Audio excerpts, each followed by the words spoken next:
you guys, it's Friday, and that means it's time for another one of our 13 o'clock movie retrospectives. Now, this should be the last one, the last movie review that I'm going to have to do without Tom. As I said on the regular episode on Tuesday, he actually had to, or decided to stay in Mississippi longer because his dad's recovery was going a little more slowly than expected. But actually, his dad is doing much better, and Tom should be back in Florida tonight, the night that this review goes up. So from this point forward, subsequent episodes and subsequent movie reviews, he'll be back on them. And thanks to everybody that has given your support and sent me messages asking about him and stuff like that. Everything seems to be going fine, and he will be back soon. And so since he is not here again for this movie review, I decided to take the opportunity to do another movie that I had been wanting to do, but that he's never really seen. We talked about it a little bit back on our Giallo show that we did a while ago. Even though it's not really a Giallo, I'll kind of get into that. But the movie I'm talking about, of course, is the 1977 horror classic Suspiria. Now, this is not only one of my favorite horror movies, but also one of my favorite movies in general. It's just a fantastic, creepy, atmospheric, nightmarish kind of movie that's just like really beautiful to look at. Now, it must be said that if you are a fan of gritty realism in your horror films, something like that, then probably you will not really dig Suspiria, because Suspiria is famously a little short on plot, but it is actually it's kind of all about the visuals and about the aesthetic and stuff like that. It does have a plot. It does make some semblance of sense, like it does have a story, but the story, the narrative, even kind of the characters take a little bit of a back seat to just the overwhelming visual aesthetic of it and the overwhelming, like, creepy atmosphere, this kind of surrealistic atmosphere that he's trying to produce. Now, the movie, the plot, such as it is, it's very simple. It deals with an American ballet dancer named Susie Bannion, who is played by Jessica Harper, and she comes from New York City to Freiburg, Germany, to study at a prestigious German dance academy. Now, it seems like something is sketchy right from the start. As soon as she gets to the school, she gets there and during a rainstorm, and she gets to the school, and as she's getting out of the cab and getting up to the door, she sees the door fly open, and this girl is kind of standing in the doorway, and it looks as though she's yelling to someone that's inside the building, but she can't really hear what she says because it's storming and it's windy and there's too much noise. And then this woman just takes off, and the door closes behind her. And Susie is trying to get in. She kind of, goes to the intercom and was like, "Hey, it's Susie Bannion. I'm expected," and all this other stuff. And then the voice on the intercom was like, "We don't know who you are. Go away," and stuff like that. So Susie can't get in. She has to go to a hotel, presumably for the night and everything like that. Now, after that happens, then we follow the girl that was running out of the school. Now, she is running through the woods, and you can see there's a very, very cool shot where Susie is in the cab, going to a hotel or whatever, and she looks over and just sees this woman, running through the trees with, lightning flashes and stuff like that. And this woman proceeds to the apartment building of a friend of hers. She tells her friend that she discovered something horrible at the school and and she thinks she's in danger and all this other kind of stuff. And then what follows after that is probably one of the most famous kill sequences probably in horror history. It's just this beautifully Baroque extended kind of murder scene with these crazy gorgeous interiors and just these kind of crazy super saturated colors. And the woman, it's very gruesome. It's very over the top. It's very violent. She gets stabbed a lot of times. There's even a shot of her chest open and the knife going into her heart, which is open like her beating heart. And then, she gets hung, and then her friend also dies when she falls through a stained glass window or a stained glass ceiling rather, and all the glass comes down and cuts up the friend that was running down below. It's just this crazy, it doesn't make any logical sense really, but it's a gorgeous, gorgeous sequence, and it's very tense, and it's very, and all this other stuff. So then after that happens, then we go back to the main character, who is Susie Bannion. She gets to the school the next day. Everything's fine. She meets the vice directress and one of the instructors and everything like that. And, they kind of act like, "Oh, no big," and everything. "Sorry, nobody let you in," or whatever. I don't know why that happened. And then they tell her, pretty much because the cops are there and stuff. And they said, "Oh, well, the girl that you saw leaving last night was named Pat, and she had gotten expelled. And then she went and got herself murdered. And they kind of victim blame a little bit like, oh, well, that's what happens when you get into questionable friendships and stuff like that. So, they're just kind of trying to blow it off. Now, as the movie goes on, Susie starts to suspect that something weird is going on in the school. She makes friends with this girl named Sarah, and Sarah was actually friends with Pat, the girl that got murdered. And Pat had begun to suspect that there was something really sinister going on at the school, and she was trying to investigate and all this other stuff when she got murdered, suspiciously. Now, there's also some stuff going on with Susie. Is like the more she kind of delves into this mystery of what's going on at this school, the more, the whole thing seems kind of sinister, where, initially she was supposed to room off campus with this other student, like in an off-campus apartment. But then she ends up getting sick after this really weird woman like flashes this thing in her face, and she starts getting really dizzy and disoriented and starts to pass out. And so after that, the people who run the school are like, well, you can't live off campus. You have to stay here. You have to be under medical care and all this other kind of stuff. And they keep bringing food to her room and stuff. And she suspiciously starts getting really drowsy and all this other kind of crap. So as I said, her and Sarah are kind of investigating. Sarah evidently had a bunch of notes that Pat had taken because Pat was trying to investigate what was going on at this school. And she gave them to Sarah before she got murdered. But then when Sarah wants to show them to Susie, they disappear. So obviously there's some kind of plot going on, some kind of conspiracy against people that look too hard into stuff that's going on at this school. So as it goes on, it comes to light that Susie has actually been being drugged by all this food and wine and stuff that they're bringing her because of her ailment. Sarah has taken to investigating on her own. Now, Sarah also gets murdered in another very famous sequence, again, that doesn't really make any logical sense, but who cares because, it's Argento, it's Suspiria, you just have to roll with it. She gets trapped in a room by somebody that's stalking her, and they try to get in, and she climbs out a window and falls into another room that is inexplicably filled to the brim with razor wire. So she is in there, and she's like struggling to get out of the razor wire, and it's really horrible and stuff like that, and then she gets her throat slit. Now, after that happens, Susie does not see that happen because she's been drugged and she's sleeping, but then the next day, suspiciously, Miss Tanner, who is one of the instructors, very scary woman, she tells them, oh, well, Sarah just took off, she didn't tell anybody where she was going, whatever. So after that, Susie starts getting super suspicious. So she goes to a psychiatrist who Sarah had been going to. And this is, his name is Frank Mandel, and he's actually played by Udo Kier. This was one of his early film roles. He's very young in this. And he's only in it for a few minutes. And he tells Susie that this school in Freiburg, Germany, was founded in the 1800s by this woman named Helena Marcos. And she was a Greek, and she came there, and there was rumors that she was a witch, and she was called the Black Queen. So she talks to him, and then she talks to this other guy, like, who seems to be some kind of scholar or something like that. And he tells her about witches, and he says he thinks they're real and they're dangerous and stuff like that. And he gives Susie the important detail that a coven cannot survive without its queen. So near the end of the movie, Susie has decided to, because one of the things that they figured out was they said that, all the teachers and stuff like that leave at the end of the day, like after dinner and stuff like that. But they've started to think that maybe they don't because they've been hearing their footsteps, like going down into some part of the building where they don't know where it is.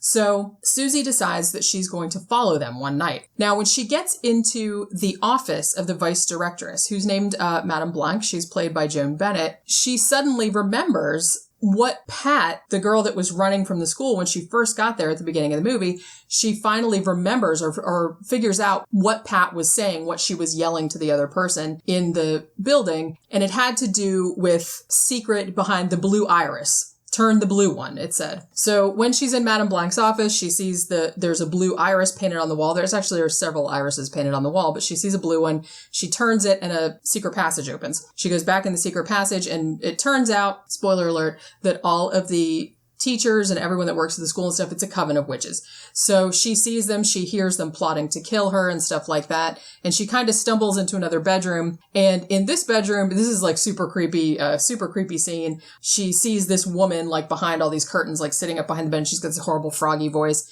this is Helena Marcos, who's obviously very, very old. So Helena Marcos actually brings Sarah back from the dead to kill Susie, but before that can happen, Susie picks up this spike. There was like this kind of really, really cool sculpture of a peacock, and all of its feathers, like all of its tail feathers, are made of like these spikes with like crystals on the end. And so she picks this spike up and she ends up stabbing Helena Marcos, the queen, which actually kills everyone in the coven and actually makes the entire building come crumbling down and become engulfed into flames. Now, that was the plot synopsis. Like I said, it does have a story. It does have a plot.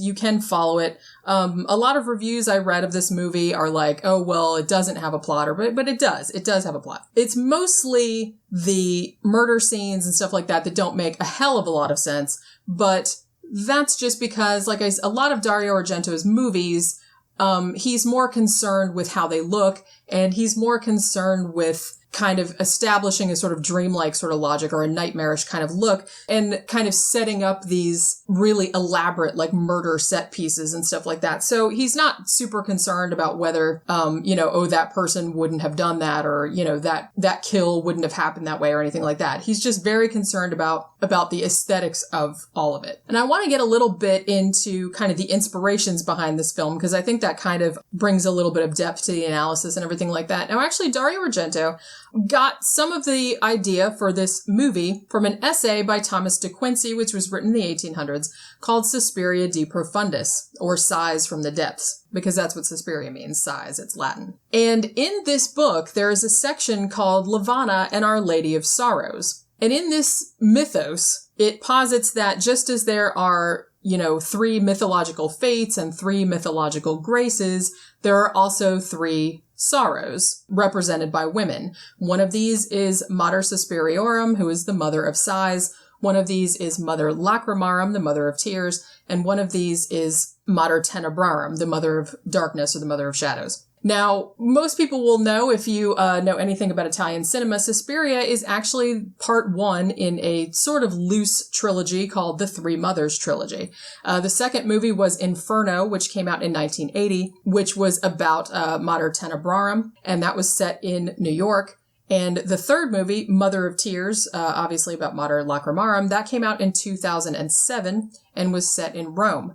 Now, the whole entire mythos of this Three Mothers story, or at least how Dario Argento wrote it, was that these 3 women are essentially witches, and they have home bases in various cities around the world from which they unleash various evils upon the world and things like that. So right from the start, you're getting a very mythological fairy tale kind of aesthetic, kind of vibe to this sort of movie. And that's kind of what he wanted to get at. Now, he actually co-wrote the screenplay with Daria Nicolodi, who was his girlfriend at the time. And she was super into fairy tales, particularly Snow White and Bluebeard and stuff like that. And she wanted to kind of do something like that.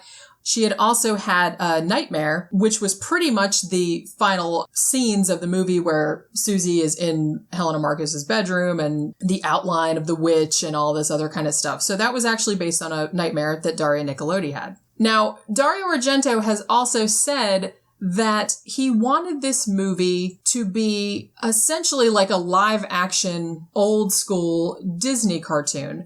He said he's always been fascinated with Snow White. And so he wanted this to kind of evoke that kind of fairy tale sort of feel. And to get the look that he wanted, he actually used a Technicolor process, which was kind of going out of fashion at the time. This was actually one of the last films to be filmed using this particular Technicolor process.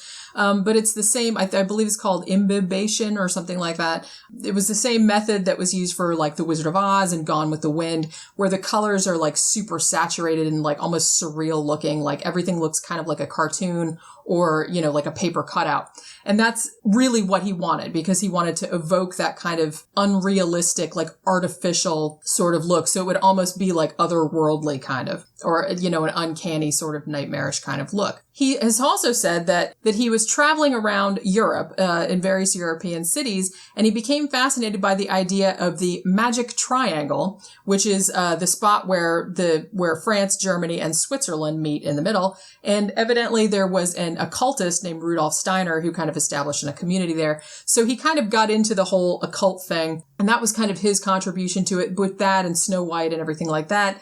And then Daria Nicolodi talking about wanting to do something very fairy tale-esque with witches, something like Alice in Wonderland or Bluebeard or something like that. So those two things combine together to sort of give Suspiria the feeling that it has. And as I said, this movie, it's easily one of the most beautiful movies to look at ever made, really. Every single frame of it is just this gorgeous composition with like these really, really saturated like shafts of primary colors. And it does not look realistic in the slightest. I mean, hardly any of the scenes look realistic. Everything is just super saturated, super Baroque. All of the interiors are just like way over the top and just like all these crazy colors and patterns and stuff like that. And it is just a gorgeous, gorgeous movie. And actually, I kind of want to add like a little personal side note here. I'm such a big fan of this movie that my old house that I used to live in, I actually decided to do the entire motif of the interior of the house in a Suspiria theme. So each room was painted like a different super saturated primary color. Like I had a red room, I had a blue room, I had a green room.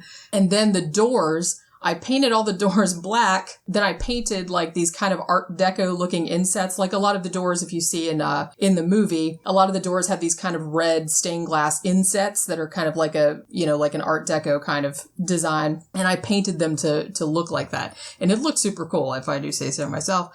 So really, I have to say, the visuals are really the thing that makes this movie kind of the classic that it is. Like I said, the plot's very simple. The characterization is very simple. It's very much like a fairy tale. So it's not, super deep or anything like that. It doesn't really have any larger implications really or anything of that nature. It's just kind of like supposed to be an aesthetic experience, which it definitely is. There are a lot of things I really like about this movie. I particularly like Jessica Harper as the main character. She is really, really perfectly cast in this. Actually, Dario Argento asked her to be in the movie after he saw her in Phantom of the Paradise, Brian De Palma's infamous cult movie.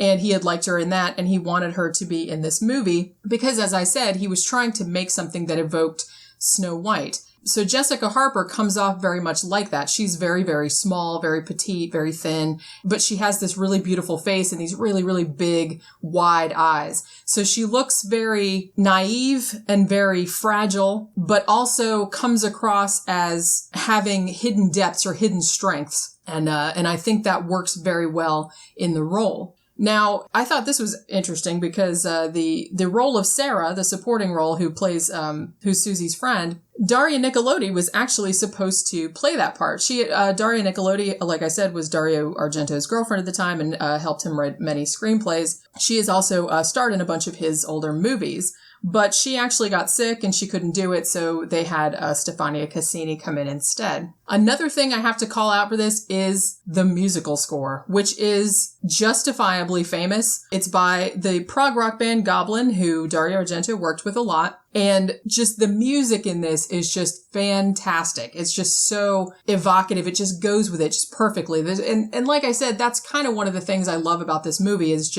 it's just the whole gestalt of it, the whole aesthetic of it. It just all fits together like a puzzle. And everything came together in this one beautiful, gorgeous package. And it was just like lightning in a bottle.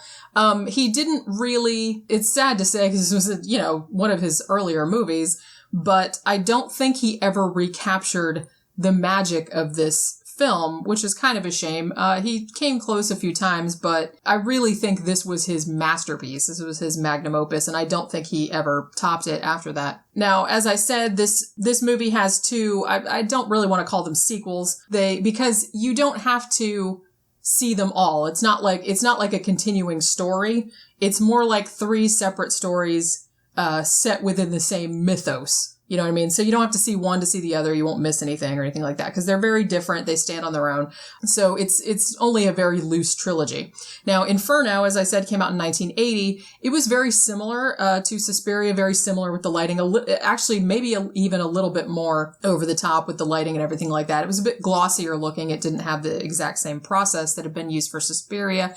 made a little less sense, I thought, but it had some really, really gorgeous scenes, really, really nice. So I liked that one as well. Now, I saw for a long time, this was supposed to be a trilogy, like I said, because it was the Three Mothers. And for a long time, people thought he was never going to finish it. But then finally, he made Mother of Tears in 2007. And even though, well, I saw it once, like shortly after it came out, maybe a year after it came out.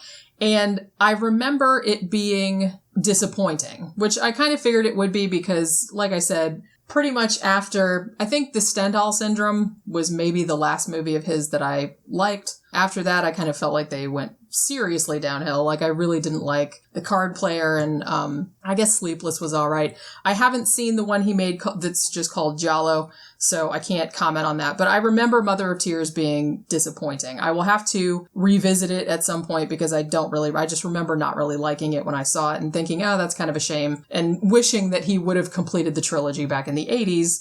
So it would have hung together better, because to me, it seemed like Suspiria and Inferno obviously look like they go together. They visually, they're very similar. They look the same. They have the same kind of theme and everything like that.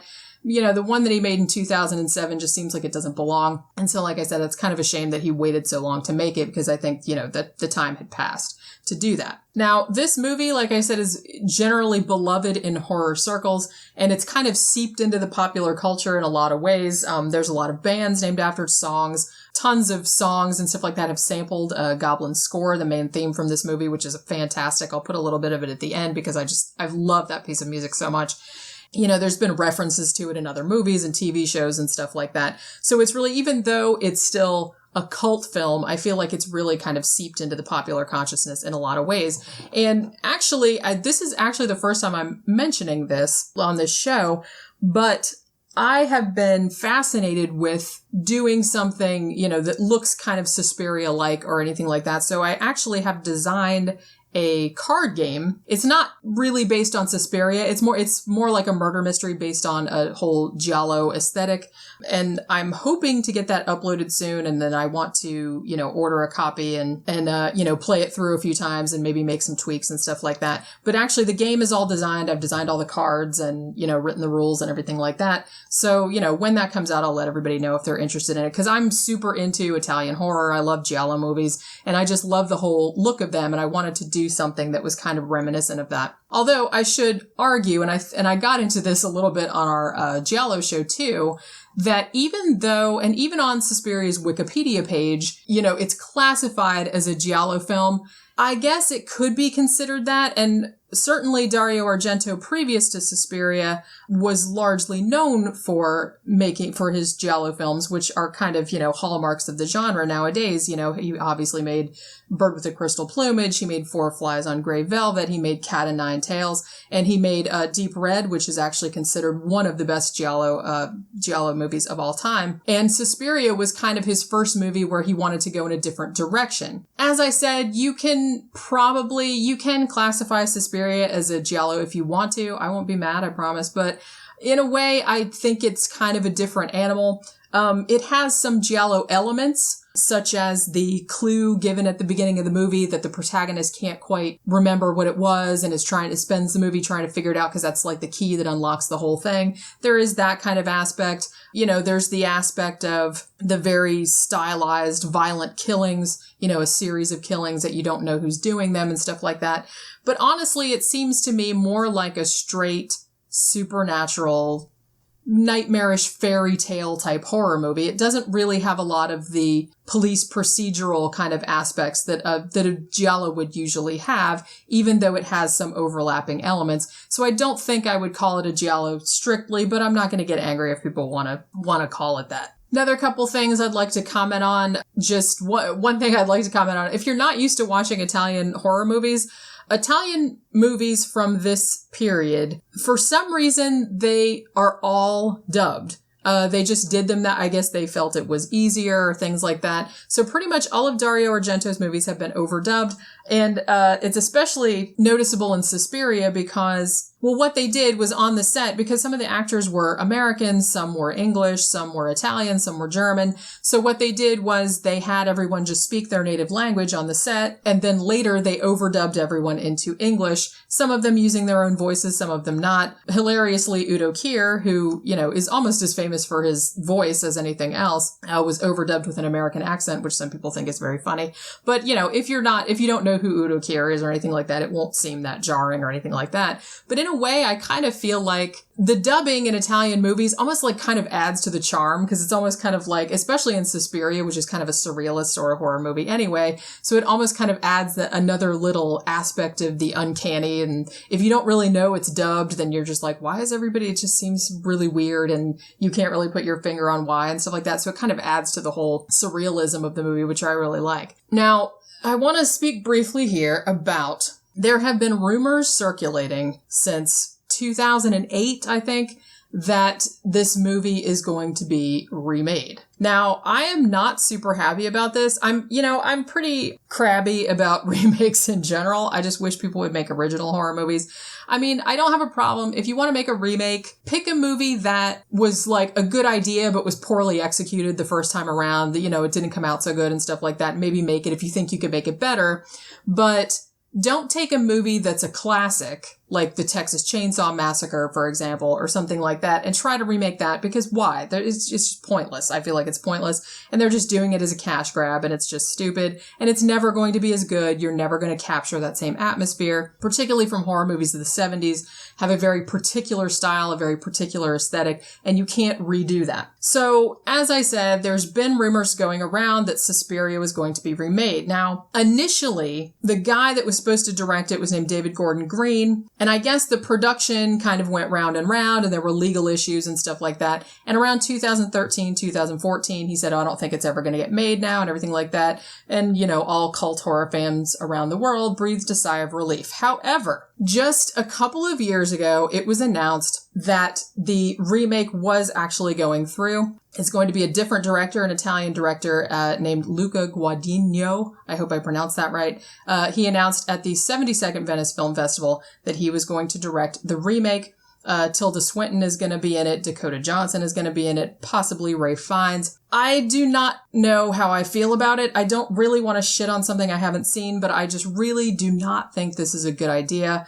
One promising sign is that he's going to set the movie in 1977 when the original movie came out, and he's going to set it in Berlin. The original was actually set in Munich. So it might be all right in that sense, but I've also heard that it's not going to have the visual look of the original. So to me, again, that seems pointless, because the thing about Suspiria is that its whole thing is its atmosphere, its colors, the visual style of it, the soundtrack, everything like that.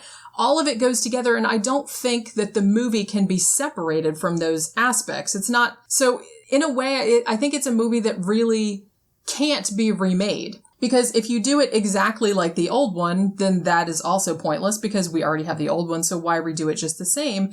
But if you're going to remake it without those crazy lights and those crazy colors and just those, those gorgeous, like, grotesque murder scenes and stuff like that, if you're going to remake it without that, then it's not Suspiria anymore. You know what I mean? So to me, it just seems like a pointless exercise. It's like if they want to make a movie about a witch's coven, just write a different one. I mean, it could be similar, it could be inspired by, but if you're not going to make it look like Suspiria, then it's not Suspiria. And if you do make it look like Suspiria, then you're just treading over ground that's already been done. So I really don't think that there's any reason for it to be remade. And I really wish they wouldn't have done it, but evidently, the principal photography, it has been filmed. Apparently it was actually finished last year, last March, but I don't know when it's going to be released. Last I heard, like I said, the filming had been finished.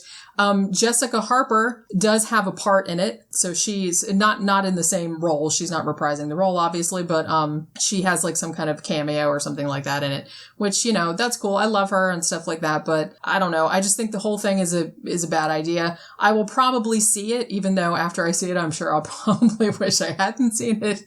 because I don't know. I don't know how it could be good. Even if it's good, it will still piss me off because, why didn't they just make another witch movie and stuff like that? But, whatever. Like I said, I haven't seen it, so I can't super shit on it yet. But I think it's a stupid idea from the get-go, and I just really wish they hadn't done it, but I guess it's too late now. So anyway, if you are a horror fan and you haven't already seen this, which it would shock me if you hadn't, but maybe like a lot of younger people haven't seen it because I know how that goes. Most of the movies from the 70s and stuff like that, maybe some like younger people that came up with horror movies haven't got around to seeing all the old ones yet. Like I said, if you're into gritty, straightforward type of horror or, stuff that's like plot focused or character focused or something like that, then you might find this a little strange because, like I said, it's more of an experience. You just kind of have to, sit back and let it wash over you, all these, these beautiful visuals and stuff like that. It is very creepy. It does have some very creepy scenes, particularly the ones with Helena Marcos because she's got this creepy voice and this creepy snore and all this other kind of stuff. But it's, it's really a classic horror movie for a reason. And if you haven't seen it, I would definitely recommend it. As I said, the two subsequent movies, Inferno, I would definitely recommend. Mother of Tears, you don't really have to see it. I didn't think it was that great. Like I said, I'd have to see it again because it's probably been 8 or 9 years since I've seen it, and I remember not liking it. But seriously, check it out if you haven't already. It's one of my favorite movies ever. Definitely one of my favorite horror movies. And that will do it for this, hopefully, last movie review that is Tomless. He should be back the evening that this comes out, so hopefully that will go okay. I know I said that last time, but hopefully for real this time. But if you like the show, remember to like, share, subscribe on all your social media. If you'd like to support the show with a small donation, then you can go to our Patreon page, which is patreon.com/13o'clockpodcast. Or if you don't like Patreon, you can go to our blog, which is 13o'clockpodcast.wordpress.com. And there is a link in the sidebar to a PayPal account. As ever, stay on the lookout for our regular episodes, which come out every Tuesday, and Tom should be back for the next one. And until next time, bye.